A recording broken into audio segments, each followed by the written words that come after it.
Well, I actually started in the academy before I became involved in the Sierra Club.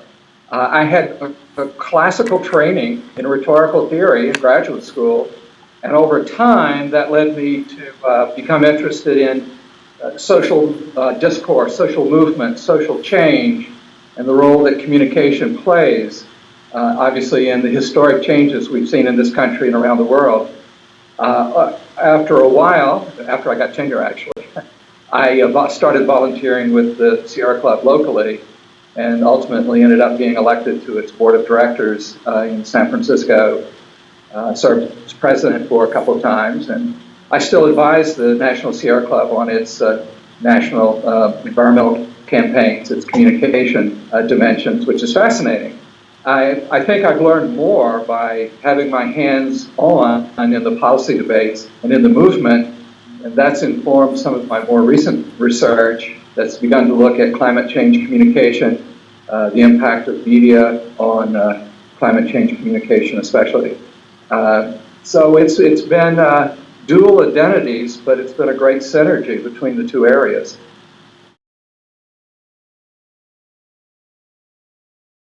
The conventional narrative on climate peaked in the mid-2000s with Gore's movie and the IPCC report in 2007, and then it's as if the whole floor got shifted to those who are opposed to acting on greenhouse gases. And I don't know whether you have your own theories about what transpired there. Yeah, I do actually. That's a great segue. By the way, there's a great resource online for tracking the frequency of journal articles on climate change or global warming. Max Boykoff, who's now at Boulder, University of Colorado, has a great online graph where he tracks both world media and U.S. elite media, I think 5 major newspapers in the U.S., on a monthly basis in terms of the frequency of articles on global warming or climate change.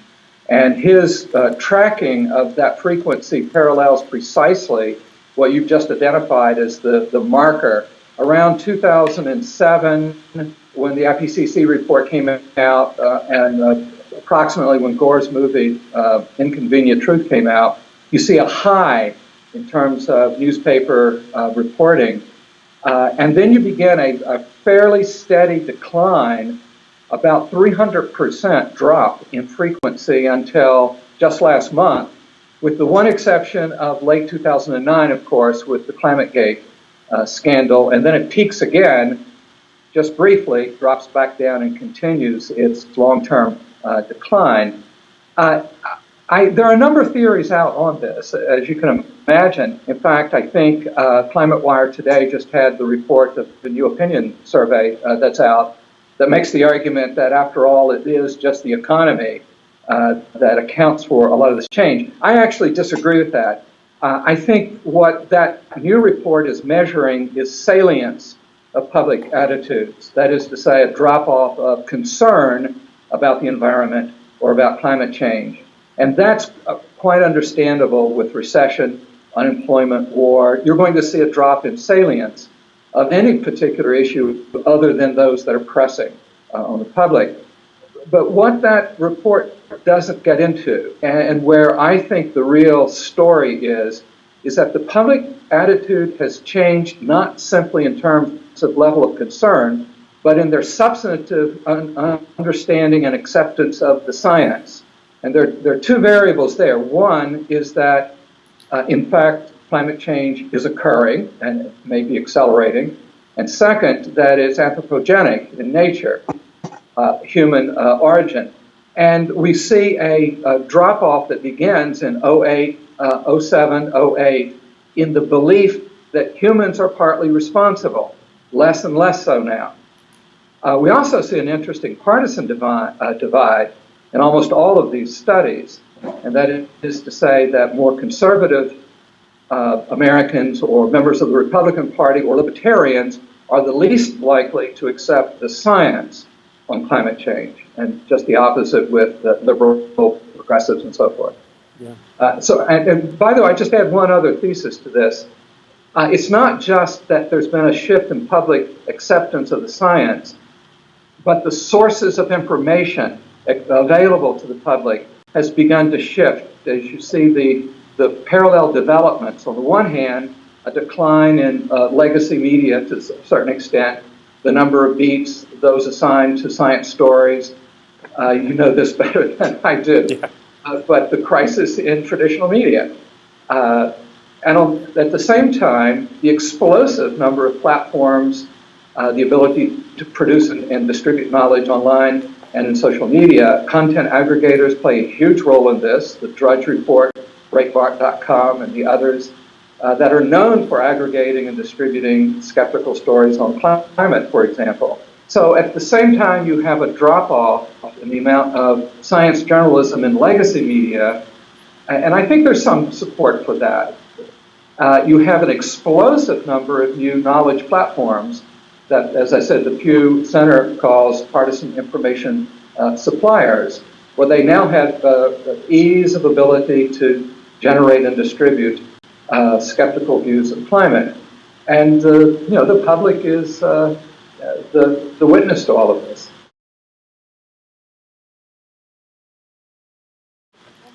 Here's Kelly Duhigg. Hi, nice to meet you. Kelly. Your book is really informative. Thanks for writing it. Thank you. So how did you get involved in environmental communication? Because there's so many different aspects of environmental action, and I just wanted to know why you felt that was the most pressing and that needed a specific book that you wanted to write and kind of shed light on the issue. Well, that's a great question. I resisted getting involved in environmental communication for years because I thought that was separate from my scholarly interest. I was writing mainly about the rhetoric of social movements and social change, not really considering the links to environmental work.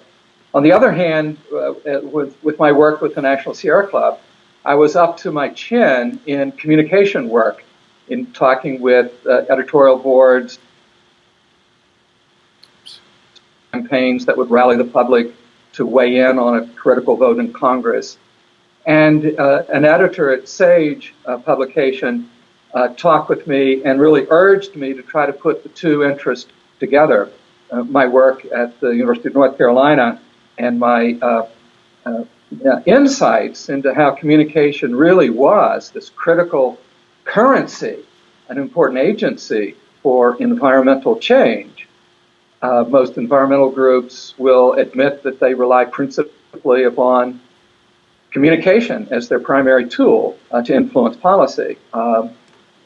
Most don't have the money to directly influence members of Congress, perhaps as some oil companies might try.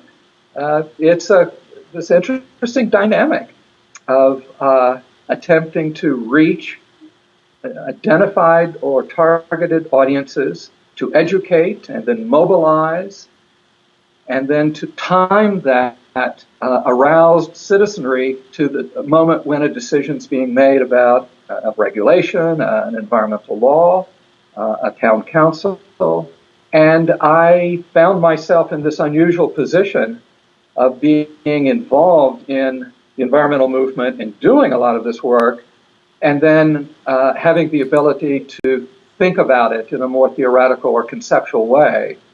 And so I began to write about it increasingly, and the book came out as a result of that. And I'm now excited about continuing that work because the nature of communication itself is changing, as you know.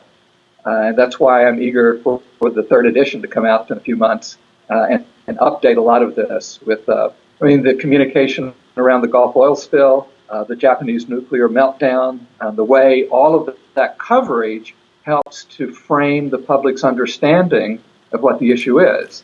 I think it's critically important to understand that dynamic. Can you actually, I'm going to butt in, can you give us a sneak peek summary of what you say about Fukushima? I use it as a case study along with several other incidents of the coverage of crises or crises. And of course, the way that can often dominate news coverage to the eclipse of other stories that are less obvious. One of the challenges, as you know, in journalism is to be able to report stories that may be significant but are unobtrusive. They're beyond the immediate perception of readers, toxins in the environment that are invisible in many cases. Fukushima and the Gulf oil spill, in some ways, are easily covered, but on the other hand, it is not always the case that underlying causes and conditions are examined as well as the visuals of the actual disaster itself. So it just occurs as a part of some of the other recent crises events, as part of a longer discussion about the dilemmas of journalism in covering environmental stories. Good. Kelly, any other questions? Yeah. I want to thank you, first of all, because I'm not really a communications person, and this book kind of really showed me how important communication is in this field. What area of science?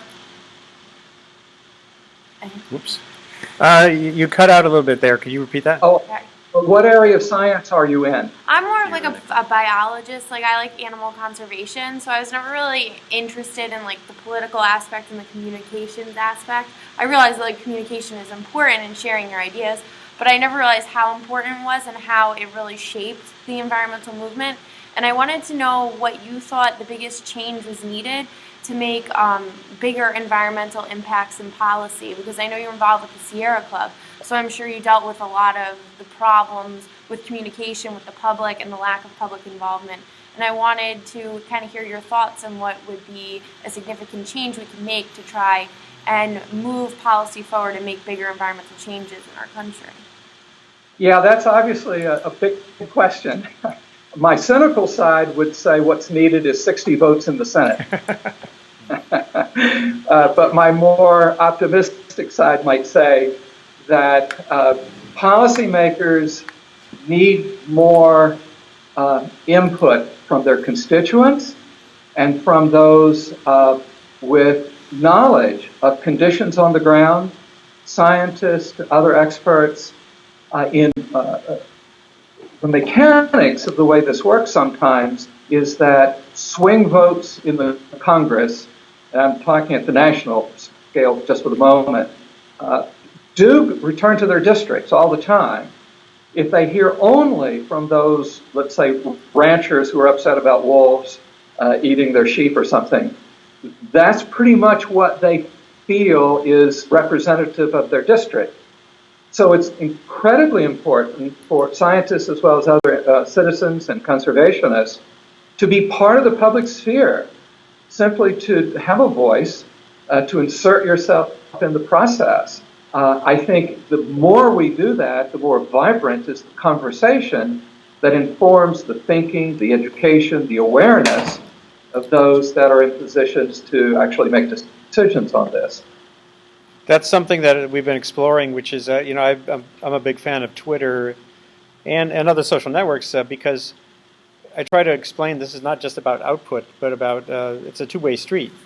And I don't know of anyone in Congress who doesn't have a Twitter ID now. And so if you're a voter or as you say, a conservation policy person or whatever, if you're not responding to tweets by your lawmaker, your representative, you're missing an opportunity, I would think. Yeah. Is that the kind of thing you're thinking about? Well, yeah, certainly that. And I guess one of the most interesting cases of social media recently having an impact was the furor over the Susan Komen Foundation's reversal of its decision to defund Planned Parenthood. There was a firestorm on social media, Twitter, Facebook, and so forth. So I think there are enormous potentials now arising through multiple channels of communication. Great. So let's switch gears to Jeff. Jeff, you want to?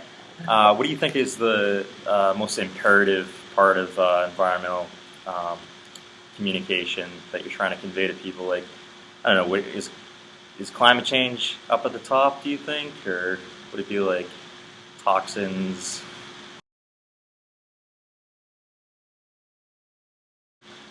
Yeah, I do think climate change probably is the because energy affects almost every other system.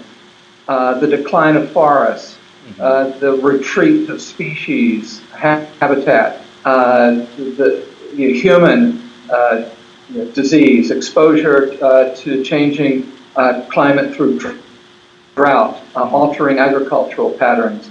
Climate change ends up being a system-wide effect, and I think you have to put that at the top simply given the scale of its impacts. Now, the challenge is the communication about climate change.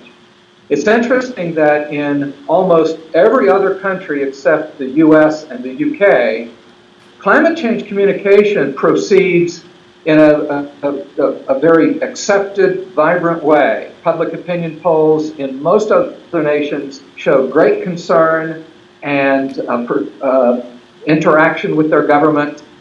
Policy changes are occurring, daily in other nations. Australia, even China and India, making some baby steps toward redress of this.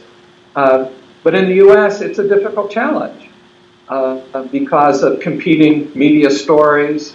In the UK and the US particularly, you've got an organized, persistent counter communication occurring from climate skeptics that have enormous exposure to the public.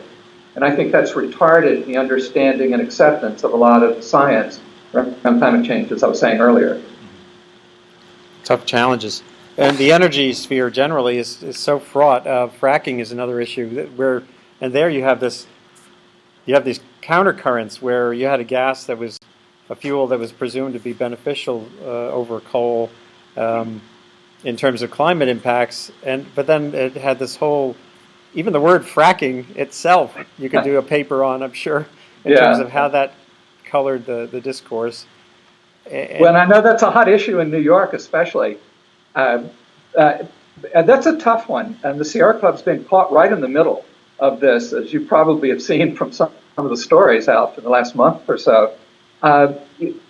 Natural gas is potentially a transition fuel. The problem occurs when you begin to lock in the facilities that are dependent on natural gas. And so that extends beyond what we hope to be the brief transition period. And now we're discovering, of course, that although it has less carbon impact, methane leakage, methane exposure from drilling for hydraulic fracturing, that's now becoming a problem that we're seeing a little more science emerging. Yeah, and it's an area where it's the paucity of information that leads to a lot of kind of hyperbole on both sides, because everyone dives in when there's a lack of clear information and can kind of interpret the blank spaces. One of the reasons for that, Andrew, I think, is the exemption from fracking from the Clean Water Act and from most of the other environmental statutes that would normally require an environmental impact statement.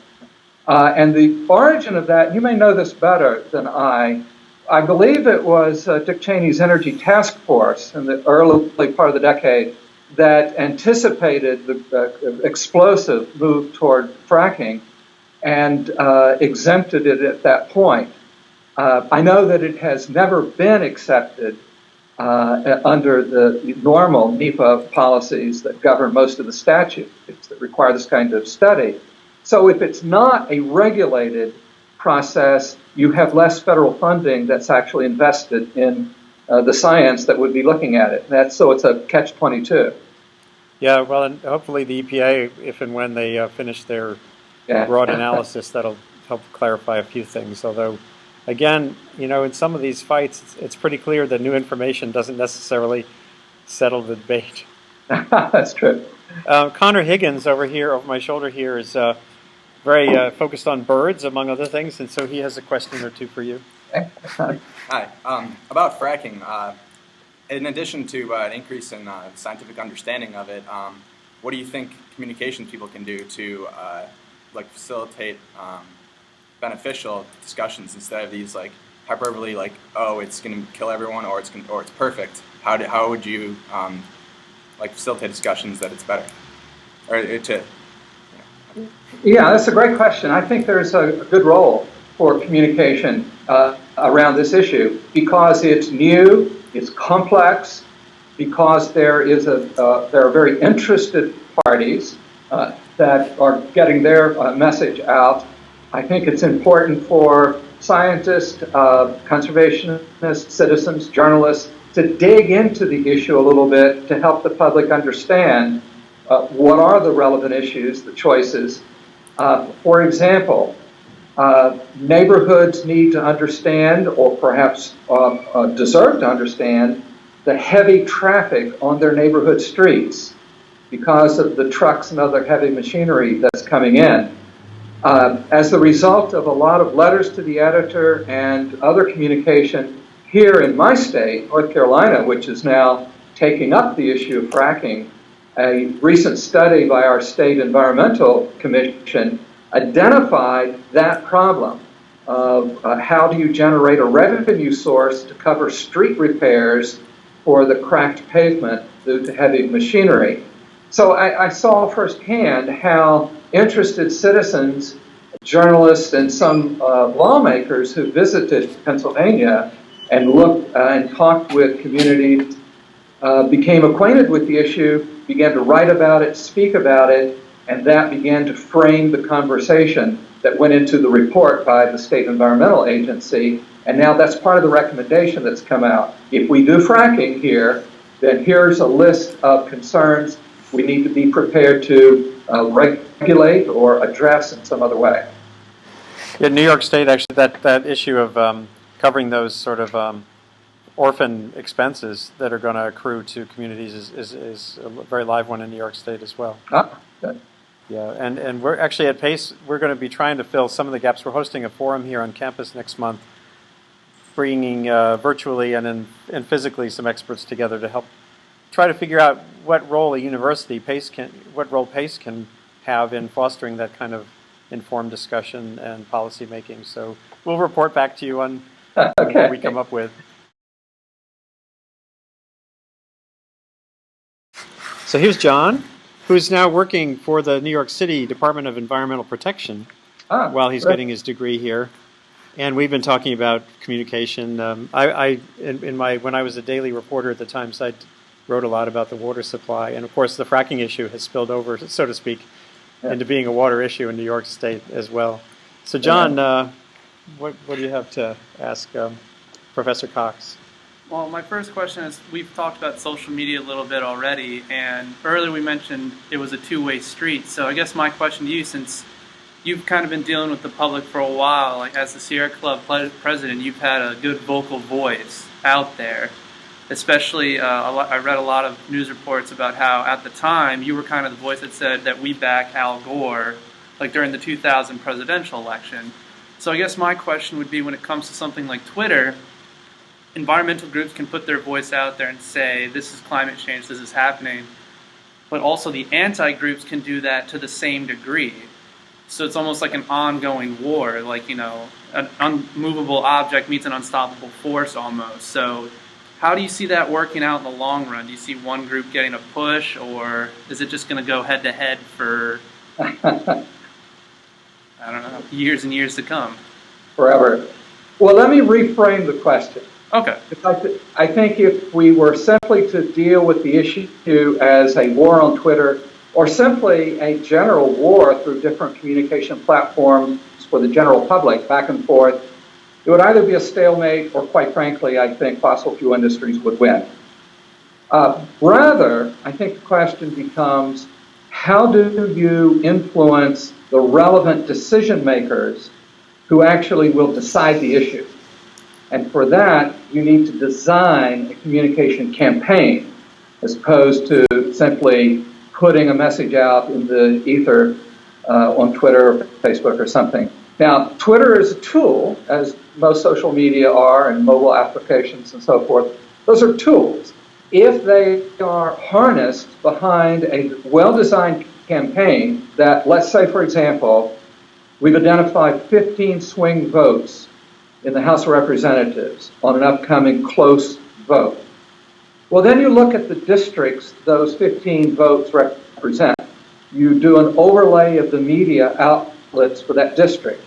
You pair that with the demographic information about voters in that district and what communication channels they are exposed to.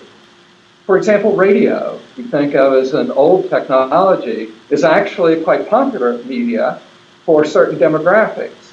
And so if you can do what's called narrowcasting, that is to say, place a well-designed information ad on a local radio station that broadcasts to the demographic that you know that you need to mobilize to influence that representative from that district, then you begin to align your communication tools with those targeted audiences whose support you need to mobilize in a timely way for a certain identified target, a decision maker. And then you multiply that across all of your media that you're working with. You work with journalists to encourage certain stories, to get a lot of the information out more generally. Then those stories can be rebroadcast, forwarded on email, posted to Facebook, tweeted. So you have to produce a lot of social knowledge in the atmosphere and then align it and make sure it's reaching the demographics, the audiences that care about this. I mean, for example, we know that young women between the ages of 18 to 35, particularly with families, have a high concern for environmental and health issues that impact themselves and their family. What media then do they listen to or watch? And so you have to think about communication in a more strategic manner than simply broadcasting a tweet. That sounds pretty reasonable. Did you have another question? Because we can go to group of them. I did have one other kind of follow-up question. As I'm only recently working with DP, and I'm just a lab rat right now, so it's not much into the department yet. Real basic beginnings. But when I have people ask me questions about it, because I work with the reservoirs, they're the last point before drinking water gets down into the city, so people tend to ask me questions about it, and I give them knowledgeable answers that I've been given at work, and they just kind of scratch their heads because they don't understand the science terms too well. So in my experience, I'm having a difficult time kind of breaking it down, which I guess through the class right now, I've also kind of looked at it and gone, how do the constituents of policymakers, or how do people that the scientists are talking to, how can they understand it? How can the scientists make it easier for them to understand? Well, I think that gets at the heart of a lot of science communication. I know one of the people I have a great respect for is Suzanne Moser, who's a really bright young researcher in climate change primarily, but she has a particular interest in communication. And she's written a great deal about how scientists need to translate a lot of the climate science. For example, in Utah, which is politically a conservative state, there's been a lot of success in educating the public about climate change. When former Governor John Huntsman was the governor of Utah before he became ambassador to China, he actually took the initiative for the Western Governors Conference on climate change. And when he spoke to his constituents in Utah, he explained it in terms that Susie Moser talks about. He made it local and concrete and in the interest of his constituents. And the way he did that in Utah was simply to point to the Wasatch Range and the snowpack that season. Less snow not only means less tourism, one of the skiing capitals of the world, Snowbird and the other resorts up there, but also the water reservoir for that densely populated Salt Lake City Valley area, and future impacts potentially on water. Southern California, the Southwest states generally, facing prolonged drought now, a drop in the water table. And so I think helping ordinary citizens understand how something like a shrinking reservoir or contaminated water or climate change, what that means for them in their community or state, or how it impacts their family, or using metaphor or analogies or examples or a narrative that clearly lays out a plot line that's understandable, I think people follow that far, far more easily than simply a straight summary of the science itself. This gets back to something I had written about starting in the early 2000s, which was the shift toward talking about the need for adaptation to the changing climate as a separate kind of a sentence from the issue of attribution to greenhouse gases. Right. And there was some resistance from the environmental community on that initially, although by 2006, when I did an article called Yelling Fire on a Hot Planet, where some people at Yale and elsewhere had held a meeting and where they really kind of nailed down the sociological merits of getting people comfortable with the reality of climate change and the need to adapt as a first step toward them integrating on the need for mitigation. Have you seen that evolution yourself? There is more research actually supporting that very thesis. And I confess I do not remember the source, but I was talking with some WWF people in DC lately, and they were telling me about a new story that came out of one of the universities in Oregon, I believe, that explicitly looked at the messaging around adaptation as the lead communication with community members. And once they were comfortable with that, then they actually showed greater interest in trying to understand the causes, the attribution of these changes that were occurring. So adaptation preceded mitigation, or the attempts to understand or deal with causes. I'm seeing environmental groups less resistant to that now. For example, my own organization, the Sierra Club, has a campaign that's been developing and we're about to roll out in a major way called Resilient Habitats. And it takes for granted that climate change is occurring and looks at the conditions on the ground in terms of endangered habitat species, the impact on forest, water supply, and so forth, and attempting to educate and organize around that, the understanding of what we need to do now to preserve and protect critical habitat, natural resources and such, and engage people on that level. And that way we don't have to argue about Al Gore or Fox News or global warming. We're just talking about real issues people are already seeing, trout fishers that notice the impact on their streams. I think there's a lot to that, Andrew. So here's Krupa. Hello. Hello. Hi. I just have this curiosity. Like, there are a lot of people who think, global warming is nothing, and there is no climate change, and it's not going to affect the environment or the people.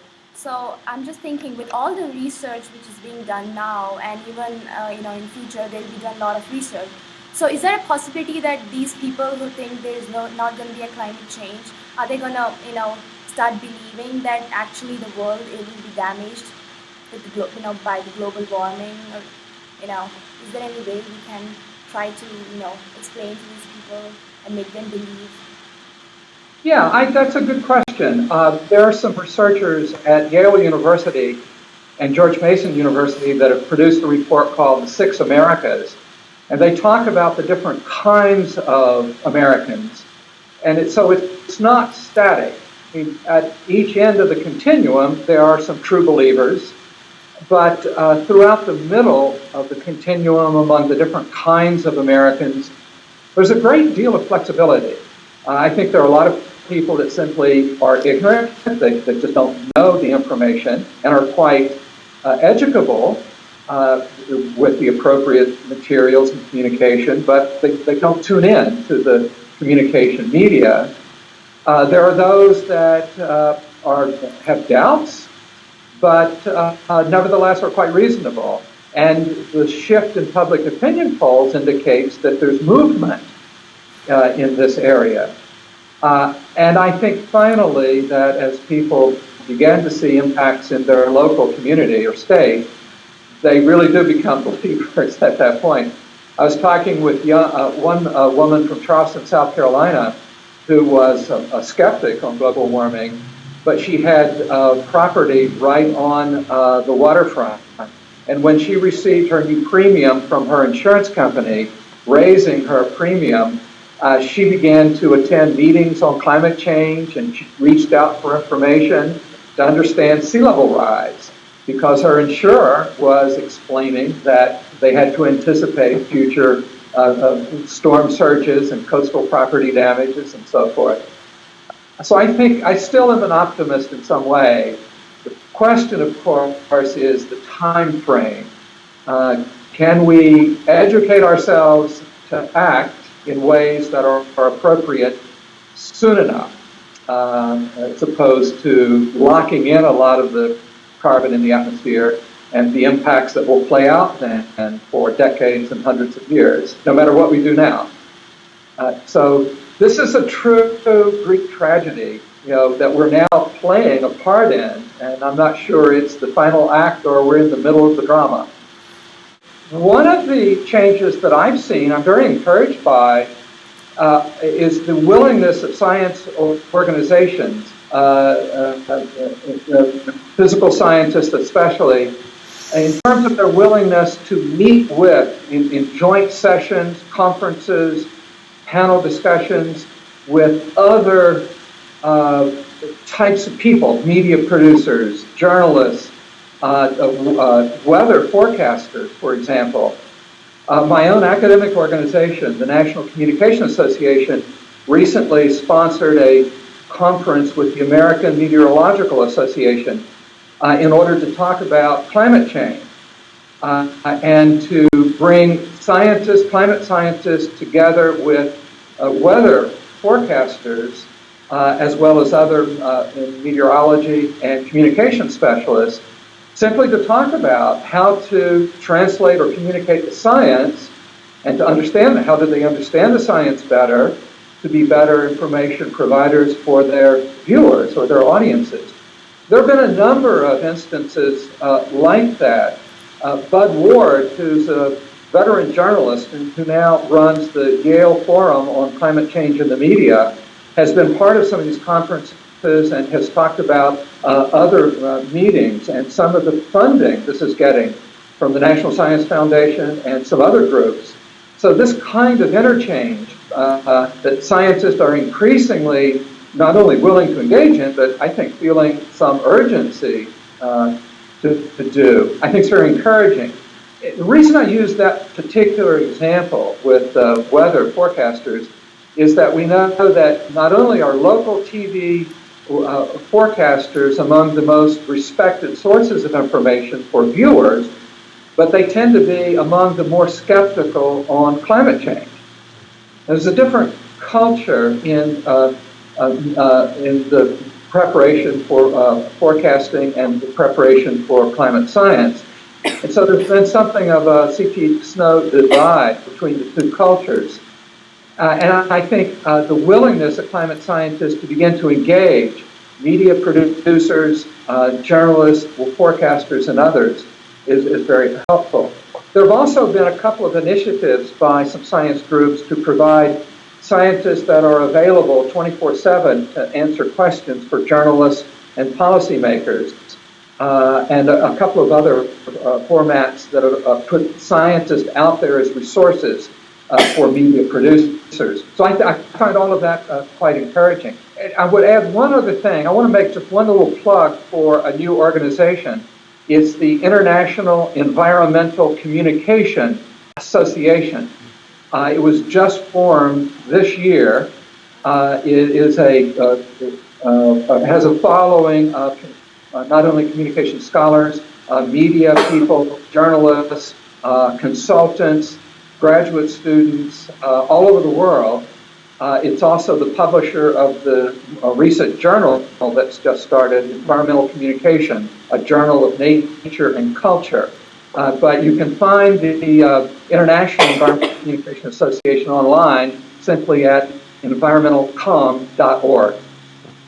Environmentalcom.org. It has a lot of resources, and it's also a forum where people around the world are talking with each other. So it's a good mix of scientists, journalists, scholars, and others. it's incredibly important for scientists increasingly to be willing to step into the public sphere. And I know there's a traditional hesitancy to do that because of the quite understandable concern about their own reputation, credibility, sense of neutrality, objectivity, and such. But I think that's starting to change a little bit. The former dean of the Nicholas School of the Environment at Duke University nearby, Schlesinger, used to speak of the comparison of scientists to doctors who, after making a diagnosis, would hardly hold back from making a prescription or a recommended course of treatment. And he urged scientists to begin to think of themselves in that therapeutic role or relationship with the earth itself, and that they had a moral responsibility as the result of their knowledge to also help advise policymakers and others about possible courses of remedy and therapy. And therein, there's probably another book, meaning a guide. And there are some people who are working on this. Randy Olson and my colleague Cornelia Dean have written books about sort of advising on techniques for communicating. And I do think there's a way for scientists to speak in two sentences about their expertise. You know, one sentence, here's what I know about sea ice, and here's what I think as a human being and a citizen and a voter. Yeah. Too often those have gotten mashed up in a way that ends up confusing, and that's where the reputational issues can get in. But there are strategies, I think, to do this. There are ways, yeah. Well, I don't think traditional science education has really emphasized that responsibility or that training. I mean, it is a learned skill. Right. So congratulations to this grad seminar. Yeah, no, I think in fact, I want to expand this so it's available to all the sciences. But it's a good start to be normalizing the role of communication in young environmental science students. So thanks for visiting with us. It's been great to get to know the face behind the pages, and maybe we'll be in touch. I'll probably write something about this for .earth, and so we can continue, and we'll look forward to seeing the new version of the book. Okay. Well, I enjoyed it, and Andrew, thank you, of course, for the work that you continue to do. When you left the Times, I was quite worried, and so I'm glad you have .earth still out there going, and I follow it regularly. Great. So thanks again. Thank you. Okay, thank you. Enjoyed it. Have a good day.